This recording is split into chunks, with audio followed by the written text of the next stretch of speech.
What's up, everybody? Welcome back to RacingNews.com. Welcome back to another one of our Kentucky Derby horse capsules. Let's go to Coal Battle for this one, a very popular horse on the Kentucky Derby Trail with a very good story. All right, let's go to Coal Battle. Like I said, 8 starts overall, 5 wins and a third. This year, 3 starts, 2 wins and a third. So the best thing that you can say about this horse, and it's the highest compliment you can give, is he's a winner. 5 starts, 8 wins. This horse is just a winner, and he is put together quite a string before finishing third last time out. But before we get to that, we'll kind of just review what has happened here with Coal Battle. Of course, broke the maiden at Evangeline Downs, where everybody does, right? Broke the maiden there. Went to run on the turf next at Kentucky Downs, and then again at Keeneland. Then moved back to the dirt, and that's when he went on the 4-race win streak, if I could speak. The Jean Lafitte Stakes, and then the Remington Park Springboard Mile. Jumped on the Kentucky Derby Trail after that stakes win at Delta, and got the job done there. Then won the Smarty Jones, and then won the Rebel Stakes. So three straight Kentucky Derby prep race wins, where this horse was just kind of robotic, almost is how I would describe it in a way. He just kind of ran his race every time. He would just kind of carve out his own fractions, do his own thing. And then when it was time to run, he would go get who was in front of him and get the job done. So very impressed. Went into the Arkansas Derby, and same kind of thing. He kind of just did the same thing he always does. He runs his race. He went up there. He got the lead at the top of the stretch. The only difference here was, instead of kicking on and holding off those behind him, he did get caught by Sandman and by Publisher. Now, it's kind of been on record that they didn't, think that the workouts were quite what they should have done going into the Arkansas Derby. They thought maybe he was a little bit short, and that was the reason why. I kind of think he never really got relaxed in the Arkansas Derby. If you watch his other races, this horse really relaxes up the backside. And when you look at the Arkansas Derby, he wasn't up there with those leaders that were going crazy, Cornucopian and Speed King. He wasn't up there with them. But it felt like, going by the wire for the first time, and even maybe into the turn a little bit, he felt like he was kind of chasing them. He kind of wanted to go with them a little bit. He never got into that relaxing stride. And so now up the backside, he kind of set off of a bit, but I just wonder if that took a little bit out of him. He also was the first one to move into that hot pace. Maybe that took a little bit out of him as well.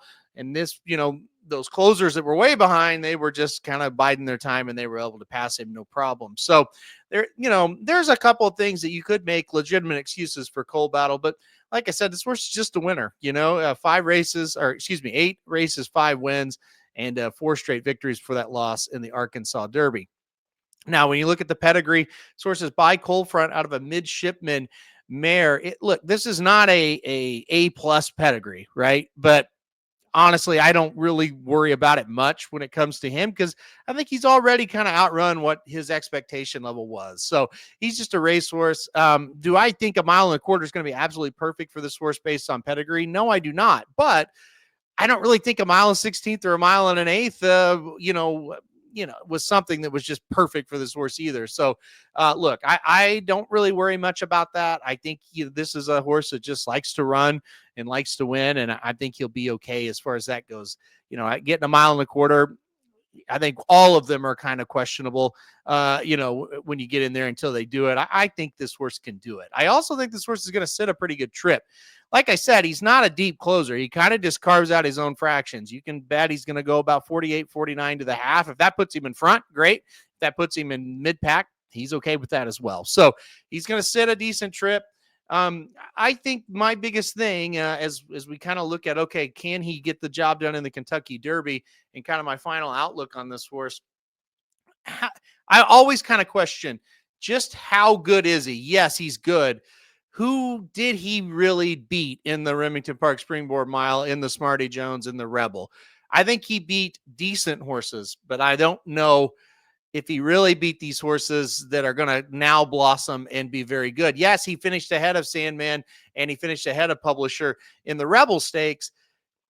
They just, they didn't get quite the setup that they got in the Arkansas Derby. Maybe the distance was a little bit better for them in the Arkansas Derby, and they kind of made their own trouble in that race, where in the Arkansas Derby they didn't. And I don't know. I just kind of feel like maybe they're starting to catch up to Coal Battle just a little bit. That's my biggest worry. Just what is his overall high talent level? Like if he shows up with his best race, is that best race good enough to win the Kentucky Derby? I'm not sure. But one thing I do know for sure, he will show up with an effort because he always does. He will try. I think he's a decent horse to use underneath. I'm not sure that he can win it, but I definitely think he's going to be in the mix. And I think when we turn for home, he's going to be one of those 2 or 3 horses that are going to have the lead or be close to the lead and have a chance because we've seen him do it. We've seen it. He makes that big move on the turn, and then can he hold off the horses behind him? I think that nose might be in front at one point as we turn for home. So that'll be exciting to see if Cold Battle can get it done. Good story, good horse. Really like him. I'm going to use him underneath for the Kentucky Derby. All right, that'll do it for this video. Make sure you hit the like button if you like it and subscribe. You really like it. Want to get alerted anytime we do videos like this. And most importantly, stay tuned to the channel for more Kentucky Derby coverage.